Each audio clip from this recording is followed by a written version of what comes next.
Man, oh man, CNN is trash. I repeat, CNN is trash. I'll tell you why I say that at 6:07 on a Tuesday, Jan 20th, 2026, coming up in just a moment. As I say, CNN is trash on my social media platform. You can watch the video for yourself as I have just posted it. It is from last night, where who's this? John Berman was sitting in for Abby Phillips on that nightly show that Scott Jennings is a part of so much. I probably watch that show more than anything else I watch on #NeverCNN. Now, I watch a good bit of #NeverCNN. Why? Because I watch so you don't have to. It's an occupational hazard. You should not have to subjugate yourself. You should not have to subject yourself to the nonsense that is #NeverCNN. I say #NeverCNN because don't watch CNN and don't support the people that sponsor CNN. CNN is garbage. It is a garbage network full of garbage people spewing garbage, pretending that they're objective. You notice I don't go after MSNBC or whatever they call themselves now very much because I expect it out of them. I don't mind a shark being a shark. I don't mind a tiger being a tiger, and I don't mind a nincompoop being a nincompoop. CNN lies to your face and then claims that they're not. And it is, in some ways, infuriating. More on that in a moment, as Scott Jennings is an absolute jewel on that network, and they're lucky to have him. And quite frankly, he destroys liberals with such regularity. I'm a little bit surprised they let him stay on there. We'll get to that in just a moment. We'll get to some oral arguments that were happening at the United States Supreme Court in just a moment. We'll talk about Greenland, as we say, coming up in a moment as well. But I have to update you on the voting on Nincompoops in the News. I'm pleased to note on this Tuesday edition of the Matt Murphy Radio Show that your humble host and correspondent, Matt Murphy, has achieved victory in Nincompoops in the News. Way to go, Matt. I demand a recount. All right, let me recount. No, I'm still winning. I still won. Thank you. I'm going to recount this thing like Georgia did in 2020. I'm going to recount this bad boy like Pennsylvania recounted in 2020. That is to say, we won, you lost, be quiet. Good.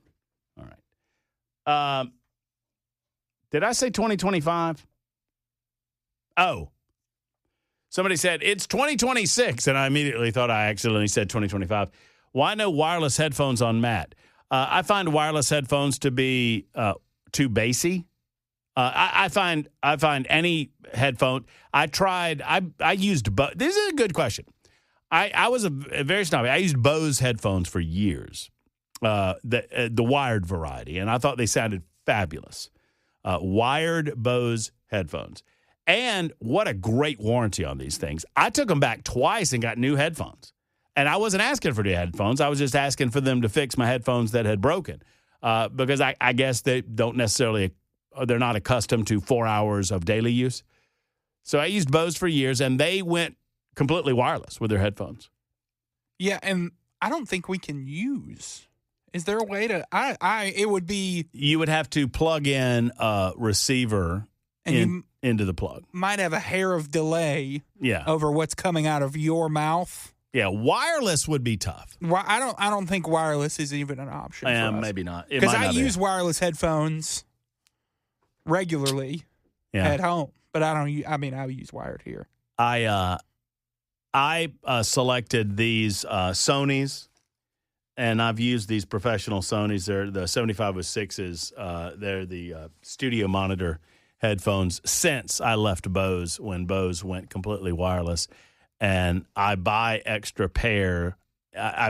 sets and hold them back because I'm such a freak about headphones. I'm such a freak about sound quality and I don't want to be. I wish I wasn't. I wish I could use earbuds. I honestly wish I could use earbuds, like the wired earbuds. But I know Chad does it, and I wish I could do it as well, but I just can't. That is why I cannot wear the crown while I do the segment, because of my stupid headphones. And that is the end of that story. Mine are from China. Are they now? What kind you got over there? Whatever the I looked up professional headphones on Amazon, and this was the first result. Weaver, what do you use in there? What's Weaver got in there? I can't remember. Let me see. All right. Got to look at him. Ken Weaver's taking off the headphones. He's giving them an examination, a thorough looky-loo. ACTH M20X. That sounds Audio-Technica. Yeah, it's no, Audio-Technica is not bad. That's pretty good. I've had them. I've had these for 62 I want to say years. 5 years. 62 years.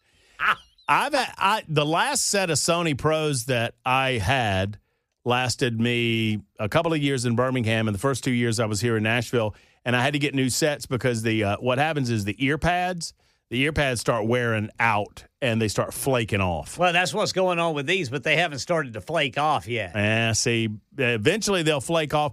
But if you can wear a set out that way, you've gotten your money's worth. Oh, yeah, this is a real good pair. Like I said, I've had them 5 years. I love these, and I've got my backup set, I call them my home set, my backup set ready to go.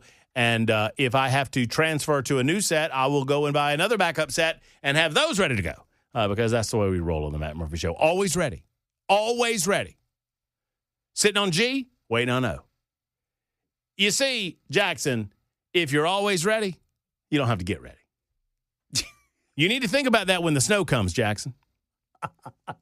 I ain't ready. So was that a legit forecast that you just told me about? There are models out there where Ken, have you heard this? Go ahead, Jackson. Just listen to this. What Ken. is it, Brother Now, Jackson? I saw this on the tweeter. Okay. And so take this with the grain of salt that you need, but don't use too much because we got salt the roads. I saw 6 inches on my tweeter. I saw anywhere from 14 to 24. Goodness. What? Come on. No way, Not man. gonna snow, no 2 feet in Nashville, Tennessee. If there's 2 feet of snow on the ground, do you know what's going to happen around here? All hell's gonna break loose. We're going to have to fight for resources. There won't be anything happening. We might have to eat Ken Weaver. Trying to figure out who we would eat. Who's going to get the beard? You know who would be delicious is that Sam from the morning show. I bet Sam would be really good. If we're eating people. I mean, we're gonna eat. Why people. are we starting with the producers? You don't want to get too. You don't want to get too big. See, I feel like we'd be the three of us be. No offense to you two, I'm including myself in this number. Y'all ready? Yes, sir. We'd be too greasy, y'all. That's fair. We'd eat too greasy. But Sam, see, Joan, not enough meat on the bone. Manda's not enough. Manda's not enough meat on the bone. Mason. But see, he'd be tough to take down. He's Mason's a big old boy. He's a big old boy. Sam's a big old boy. Sam is big, too. All right, we're going to have to go Benson. And Headless Bell. Benson and Bell. Although they've been kind of dry aged. That's true, of the older variety. But let me tell you something. I'm pretty sure that if we decided that it was going to be Chad, Bell would turn on him in a second. He'd call first dibs. I get the leg meat. I want the thigh meat, y'all. Anyway. So this segment has been talking about headphones and eating our coworkers. Cannibalism. This segment brought to you by Cannibalistic Headphones. Look, the possibility of 2 feet is very, very, very, very, very low. But what if it happens? It's not going to happen. Now, I'm interested to see the action plan because I don't have a home studio set up yet. I got to get that happening. This action plan, we're going to have to come up with it fast. It's Tuesday, fellas. I know. Y'all going to have to stay in that hotel across the street. I'm not staying in that dadgum Marble Rye thing over there. I'm not doing it. I'll stay in that one. I'm not staying in that one. Excuse me, sir. My name is Ken Weaver. I have a reservation for 4 o'clock. What is the name? Ken Weaver. No room. That's what he told me. That's when you're doing the voice. No room. That same fella. I took up my residence and my heater didn't work, Ken. And there's snow on the ground. And so I went back to the front desk and talked. We call him Marble Rye because his hair looks like a. It looks like a Marble Rye. It looks like a Marble Rye. And I'm like, sir, I don't have any heat in my room. Okay, go back to a room and I come to you. I'm like, what? Go back to a room. I come to you. I was like, oh, okay. Okay. And I thought, well, okay, he's figuring it out and he'll find me a different. I assumed, and this is like 8 o'clock at night. Right. I assumed he would find me a room and then he would move my room. Well, I get a knock on the door about 20 minutes later. And it's a fella with a big push cart with a new heater. Brand new heater. I come to replace heater. It's like, okie dokie. So at 9 o'clock at night, this dude was doing a major install in my hotel room. Yeah. And I'm like, is this joint full, man? What are we doing here? And by the way, those are the weirdest. Have you ever stayed over there, Jackson? Why would I ever stay over there? That's a good question. Well, you may be. Some of the weirdest room configurations, like there's been some ritualistic, I don't know what going on over there. A lot of renovations. Anyway, we don't stay over there anymore, Jackson. At least Ken Weaver and I don't. Producers probably eligible. Wasn't that that was your first week here, wasn't it? Yeah. Well, wasn't that in January, Ken? No. Was that December or January? I started December 13th. It was January of 2021. That was my first month. Yeah, I'm thinking that was January. Yeah, that was certainly my first month. Yeah, it's a lot of snow that day. Over the course of about 3 days. I think we had, 7 inches, something like that? Something like that. But it was real cold. But if we get 2 feet. If we get 2 feet in Nashville, Tennessee, Middle Tennessee, period, with how hilly it is around here, nothing's going to be happening. Look, it takes skill to drive on snow. It takes skill to drive on snow. You can't drive on ice. No. Without chains. You just can't. It's like you said one snowstorm year, Brother Murphy. Whenever, we were telling people, you can risk it if you want, but probably shouldn't. I mean, you said, everything's all right until it's not. Yeah, that's exactly right. Everything's fine until it's not fine. And then guess what? Guess where you are? You're in a ditch. You're stuck over at the downtown split for about an hour and a half. Well, that's what happened to me. I had to do a couple of years after the Marble Rye experience, we had an ice storm. And I thought I was going to beat the ice storm. I had to do Red Eye Radio. And I was on the way to Red Eye Radio. And this was like at 9:30 at night. Red Eye Radio starts at midnight. And I get into an incident at Spence Lane on the interstate. And there's a truck tried to go up there and turn sideways. And nobody's moving. Right. And we're on the – and I remember that. We just sat there. So I sat there. Finally, like at 11 o'clock at night, I had to call Dan Mandis. And thank goodness Mandis is a good enough man that he picked up the phone. And I said, Dan, I need you to get on Red Eye. I'm not going to be there. And he had to do the first 2 hours of Red Eye Radio for me. And then I finally got in and did the last 3 hours. Yeah. Yeah, everything's fine in Nashville, Tennessee with regard to traffic until it is not. Let me tell you, you can drive on snow. So What I'm here to tell you, Jackson, is if we get 2 feet of snow, that's a lot of snow, and that's going to quag things up. But if it's snow, I'm talking snow, the plows will work, everything will do as it should, and eventually people will be able to go. But if we get a half an inch of ice and 2 feet of snow, we're screwed. It's over. And see, that's the problem, boys. That's what this National Weather Service model is showing. It's showing snow first. And then freezing rain. See, that's bad. Oh, we're so hosed. Because that means that you're going to have a foot of snow and then an ice sheet on top of that. Ice. And then that's when you're talking about power outages because that ice is going to form on tree limbs. Heavy. And they're going to bring down them lines. Heavy. Okay. 1844 says, I'm a heavy wrecker operator. I'll be out in it, Matt. I will. I bet you will. I mean, no, my goodness gracious. I mean, y'all make the world go. They do. When stuff like this happens. Gotta have them. Sandra says, I moved to Tennessee in 1992. We got 11 inches in April. Whew. John wants to know if Al Gore's in town. Oh. Global warming is a very reality situation, and it's going to cause all...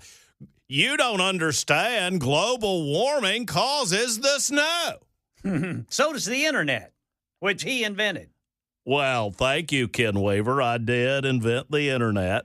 Appreciate that for you noticing. Anyway, that's my very poor Al Gore. All right, 21 after the hour, 22 after the hour. Speaking of poor, y'all, there are many left of center justices that have been on the United States Supreme Court that have my respect. Even as I vehemently disagree with them on any number of issues, Ruth Bader Ginsburg was a smart woman. Justice Thurgood Marshall was a brilliant man. John Paul Stevens, a brilliant guy. And even Elena Kagan and Sonia Sotomayor, they're relatively smart people.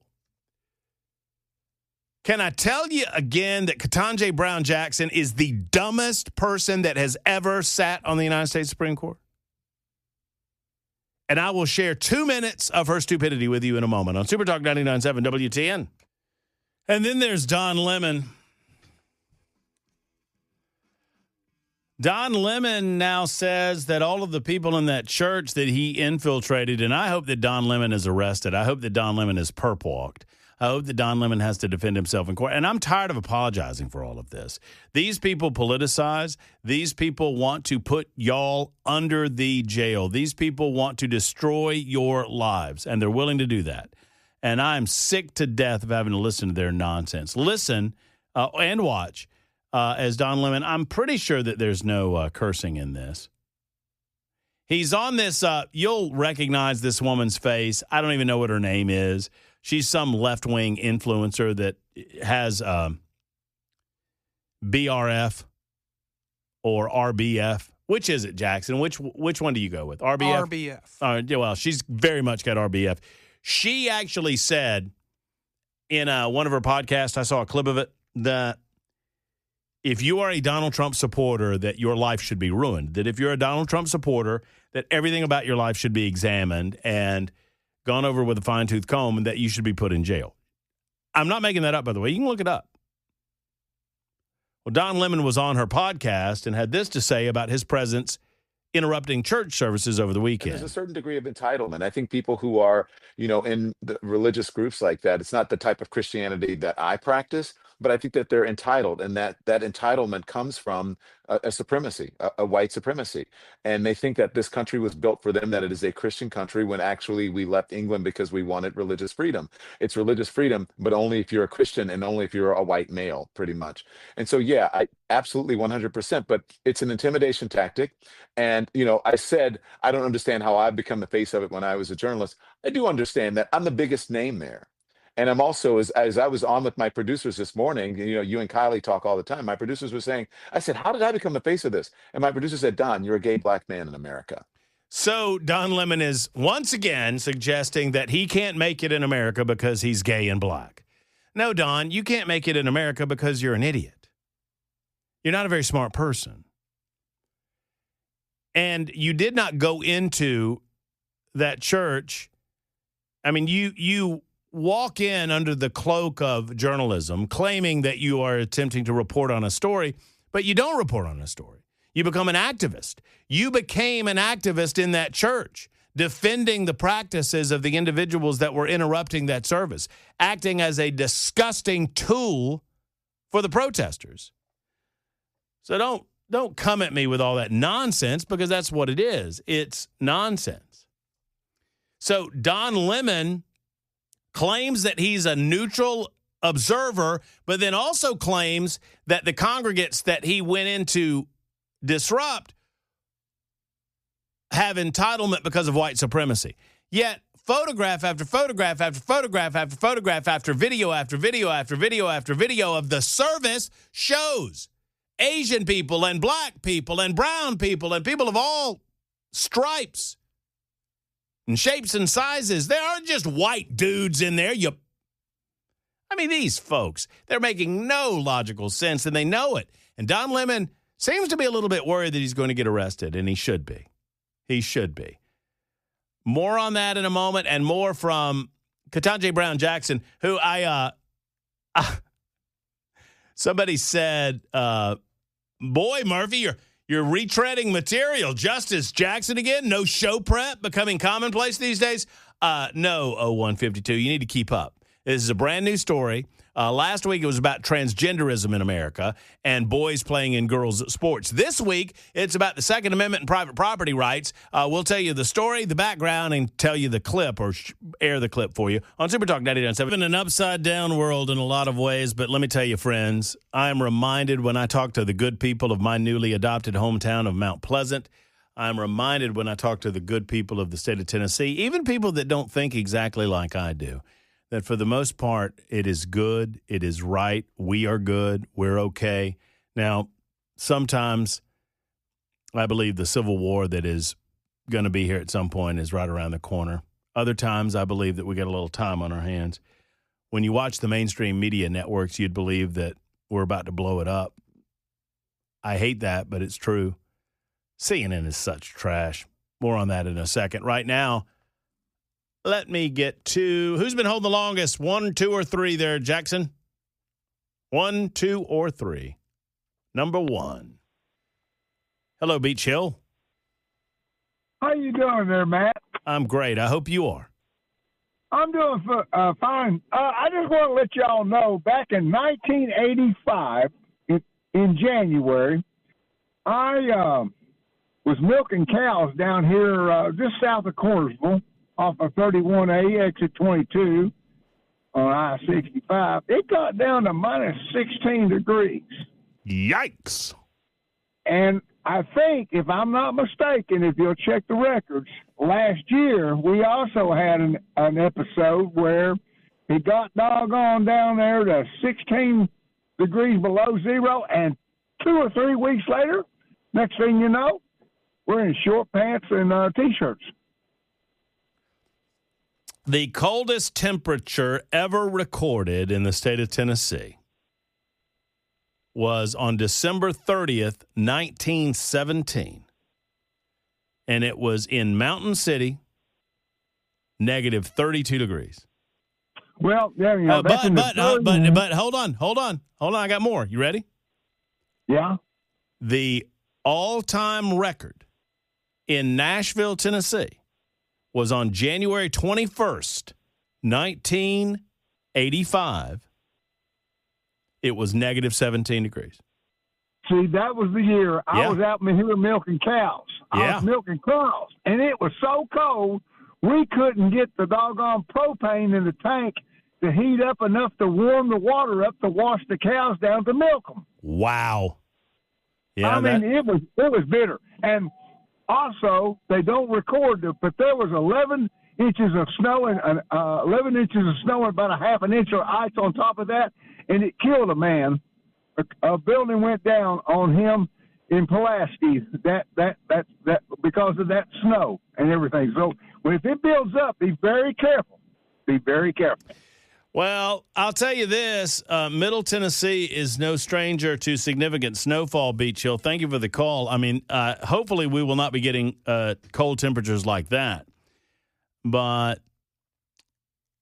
I'm looking at a couple of the record amount of snowfall in the state of Tennessee was on March 16th through the 18th of 18 and 92. Is it wrong of me that I have a lot of doubt when records go back into the 1800s? Because I just don't feel like their methods were particularly scientific. Now, the biggest now that's in Tennessee. I do get several of you are telling me that y'all remember the 1985 freeze. I just pulled it up. I was like, record low temperatures in Tennessee, and it gave me Nashville, and Nashville was negative 17 in 1985. There are several records set that day. Mount Mitchell, which is the highest peak in the state at 6,684 feet, had a record 36 inches of snow, which fell on one 24-hour period, March 13th, 1993. Man, I remember that 1993 storm. I was at West Georgia College in Carrollton, Georgia, and we had about 11, 12 inches that day, which was significant for that part of the world. So, yeah, I mean, it's not unprecedented, but they're saying it's going to be a pretty significant snowfall. Matt is next in Shelbyville. Hello, Matt. Hey, Matt. How you doing? I'm great, man. Well, now you brought I got two things that I want to say. One, about this. I'm going to push back on your statement that CNN is trash, and as you say, don't listen to CNN because I'll listen for you, and that's the problem right there. I don't need a buffer. I don't need for you to give me your subjective about something. Let me form my own opinion. And the reason why CNN is not trash is because they put the Republicans on there for their point of view. Whether I agree with the point of view or not, I still get to hear that side of the coin. Not only that, I hear it in the morning. CNN puts so many Republican senators on for whatever business that they're doing. But Fox, they don't do that. They do not do that. They invite Fox News invites the Democrats. The Democrats refuse to come on, Matt. You got to know what you're talking about you got to bring the receipts. Fox News invites the Democrats. The Democrats refuse to come on Fox News. Okay. So I know that because I watch Fox as well, that when they do get on, your host will always talk them right out of the segment. But that's here nor there. But, Matt, hold on. Are you holding the same standard to CNN? CNN regularly gives Democrats a pass, and I watch it every day. So perhaps it is your bias or your perspective that creates somewhat of a blind spot in you. I understand that Republicans go on CNN, and they get raked on CNN. They get grilled on CNN. They regularly give Democrats a pass with their nonsense on CNN, which is one of the reasons I call them trash. Okay, well, again, that's subjective. Whether they give them or pass or not, that's beside the point. Because I'm not, and I remember when Ted Turner owned that thing, they were a staunch Republican news organization. Wait, so they were never. Ted Turner was never a staunch Republican. He was married to Jane Fonda, for God's sakes, and they were never. They were down the middle. They were a news organization. I'll grant you that. My beef with CNN, and the reason I call CNN trash, Matt, is because they pretend that there's something they're not. I don't care if you're left of center. That's fine. MSNBC does their own thing. Fox does their own thing. Fox doesn't pretend that their commentary is not right-leaning commentary. Same with MSNBC. CNN attempts to lie to all of us and claim that they're being objective. When I watch the interviews that they do with the Republicans, and then I watch the interviews that they do with Democrats, and they are decidedly different things. I did not hang up on you, Matt.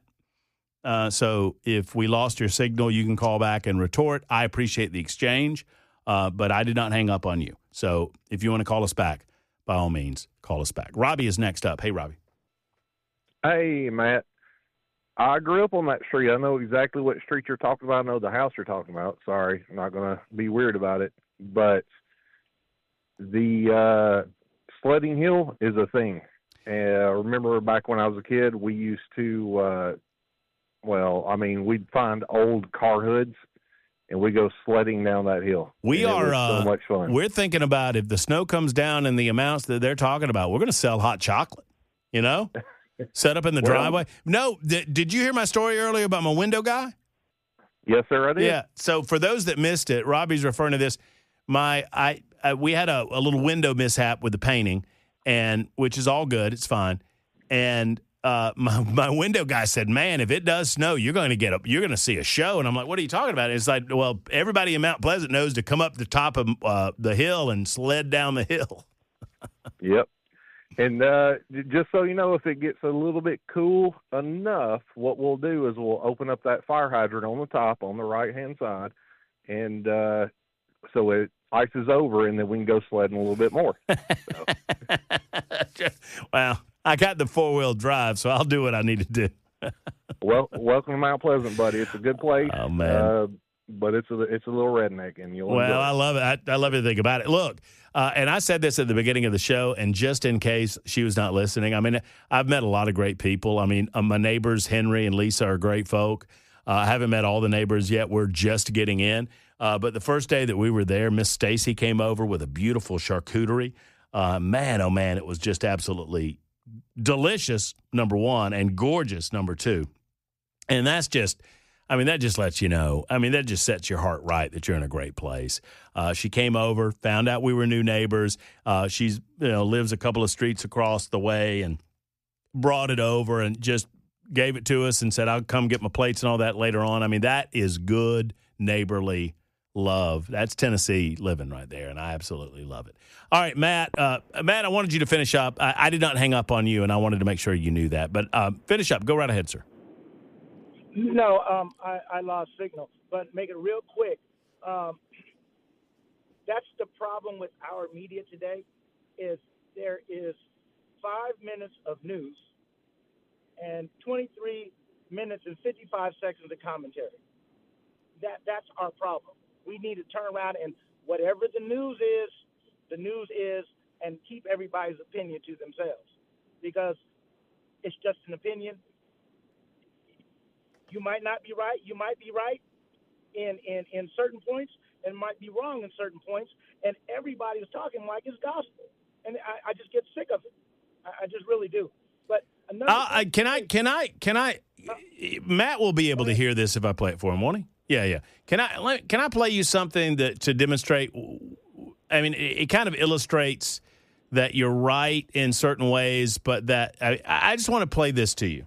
All right, this is from last night. This is what set me off. And this is a fellow by the name of Cameron Kasky, I guess, who is he co-founded March for Our Lives. And he's on this panel that's normally hosted by Abby Phillips. And last night it was hosted by John Berman. And just listen to this for just a second. I am appreciative that the president is being transparent about this. I would love it if he was more transparent about the human sex trafficking network that he was a part of. But you can't win them all. Cameron's grateful that the president is being transparent about the Nobel Peace Prize and his desires for Greenland. Scott, what do you think about that? You going to let that sit? Are we going to claim here on CNN that the president is part of a global sex trafficking ring? Or all right, so, and I can play you more. Matt, a commentator on CNN claimed that Donald Trump was a part of a global sex trafficking ring, and the host of the show just moved on and wasn't going to correct the record. It took Scott Jennings to say, you're going to let this happen? And John Berman, actually, let me just play you this portion. John Berman clapped back at him. I mean, we're going to talk about the Epstein file. Scott, I will do the fact-checking as we go along. I will do the fact-checking. There is zero evidence that Donald Trump was a part of any sex trafficking ring. And they were just going to let it go. That's trash. I agree. I agree. But in that moment, it's trash, but there are in other moments that it's not. But like I said again, let's talk about the news. There's so much news that we can talk about, and if it's bad news, bad coverage, then you can litigate that, and then whatever's litigated would become fact. Well, I will say this to your point, Matt, to support your point, that when they just do news, when there's a breaking news situation, like a natural disaster in the immediate after effects before it gets political, or just any number of breaking news, CNN is better than any other national news network when they're just strictly covering the news. I would agree with that. And another thing, when you said real quick, the Civil War, that this country's coming into a civil war. I want to know exactly what you mean. Are you talking about citizens fighting citizens? Are we talking about a financial? I'm talking about we're coming to a point in the United States of America where there will be a large group of people that believe that it is in the best interest of everyone involved to split up. Well, they're doing that now. But again. Well, to my point, to formalize that in a way where literally there would be conversations about secession. And, oh, by the way, before you start, there were conversations about secession in California and Washington and Minnesota and other blue states after Donald Trump got elected in 2024. So. Okay, but we all do know that we are already. In a spiritual sense, I would agree with you. Yeah. No, well, yeah. But also with the United States of America, all of the states are technically separated to begin with. Yes. So here's what I would say, Matt, toward your point, and I've long argued this, and you're a smart enough guy, you'll understand it, that the states, when we had the first Civil War, The southern states were 100% wrong spiritually and philosophically and from a legal standpoint regarding the institution of slavery. 100% wrong. Slavery is an evil institution. Let's get that out of the way. However, you know what they were right about? They should have been allowed to leave. But they lost the war. The reason we had to go to war is because they were right on that point. They get to leave. The North fought them and said, no, you're not going to leave, and we're going to leave, and we're going to fight for this plot of land to remain as a part of the United States of America. But you're right that we are a collection of 50 separate experiments that we call the United States. I just hope we just don't start shooting one another because me too, man. It's not. We're smart enough in technology to wait. Well, let me ask real quick again. Do you think that if the Republicans and Democrats would do their jobs, then socialism couldn't exist? But when both of these parties are not going to do their job, socialism will exist. I will answer that question for you, Matt, on tomorrow's show because we're simply out of time. It's 55 after the hour.